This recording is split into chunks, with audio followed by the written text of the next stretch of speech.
हम्म। जब आप बंगाल के लिए खेल रहे थे तो सौरव गांगुली से आप सबसे पहली बार कब मिले? Okay, that's a very interesting question. पता है, मैं दादा से, उनको मैं दादा अभी भी कहता हूँ, उनसे मैं बंगाल में नहीं मिला सबसे पहले। I met him in Delhi and on a cricket field. So this is before Sourav Ganguly got selected for the Indian team the second time. यानी पहले तो वो ऑस्ट्रेलिया गए थे, इंडियन टीम के साथ एक भी मैच नहीं खेले, फिर आ गए। फिर एक लंबा गैप हो गया था कुछ सालों का।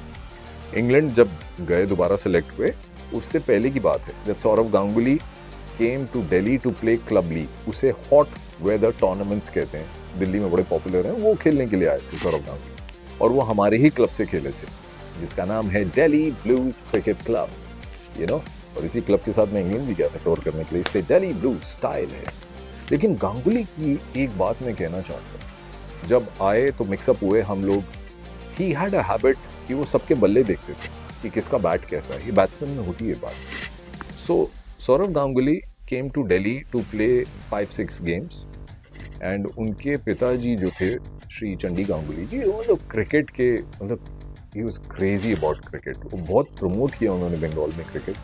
And he, you know, down with in, Chandi Ganguly sir जानते थे कि मेरे दोनों बेटे बहुत टैलेंटेड और इंडिया कैलिबर है। अश्विनी आशीष गांगुली जो सौरव दा के बड़े भाई हैं, gem of a person, gentleman जिसे कहते हैं। अभी कुछ दिन पहले मैं कोलकाता कमेंट्री करने गया था, आशीष दा से मिला। व्हाट अ मैन, मतलब आज भी याद रखते हैं, बहुत अच्छे से मिलते हैं। गांगुली दा केम टू, सौरभ दा केम टू दिल्ली, और उसकी एक आदत थी तब, that he continued in international cricket.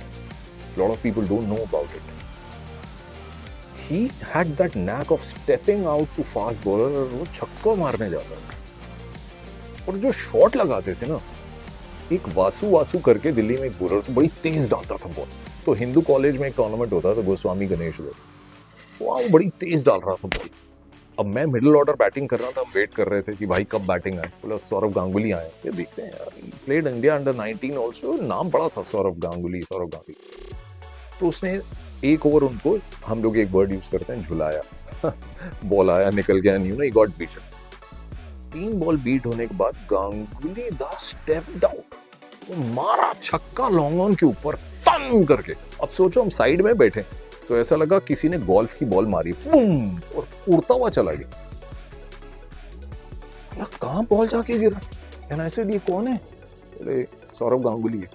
तो lot of players said, why isn't he playing for India? अगर फास्ट बॉलर को ऐसा दनादन मारा है। अब उस बंदे ने अगली बाउंसर मारनी थी, बाउंसर मारी, तो एंटिसिपेशन बहुत चाहिए। गांगुली दा को पता था एक तो बाउंसर मार दिया, अगला फिर कहीं उतना छोटा नहीं मारेगा, अगली बार फिर स्टेप आउट, और वहां मिड विकेट और लॉन्ग ऑन के बीच में छक्का। Amazing player. तो यहाँ ऐसे मुलाकात हुई उनके साथ मैचेस के लिए। Very decent man to talk to, you know, is focused on cricket. But जब बंगाल में मेरा रणजी ट्रॉफी में नाम आया ना, तो सौरव गांगुली बांग्लादेश में 300 प्लस चेस करके, सेंचुरी मार के, पाकिस्तान के खिलाफ इंडिया को मैच जिता के वापस ईडन गार्डन्स आए थे, जहाँ बंगाल की टीम प्रैक्टिस कर रही थी। तो वहाँ पे एक अमिताभ उदा थे जो मैनेजर थे टीम के, पान बड़ा खाते थे। तो उन्होंने बुलाया, मुनीश कम हियर। मैंने कहा yes, meet, you know him? मैंने कहा सर पूरा इंडिया जानता है इनको, कौन नहीं जानता। And Sourav Ganguly sounded like Mohammed Rafi. कैसे हो? अच्छे से मेहनत करना एंड डू वेल।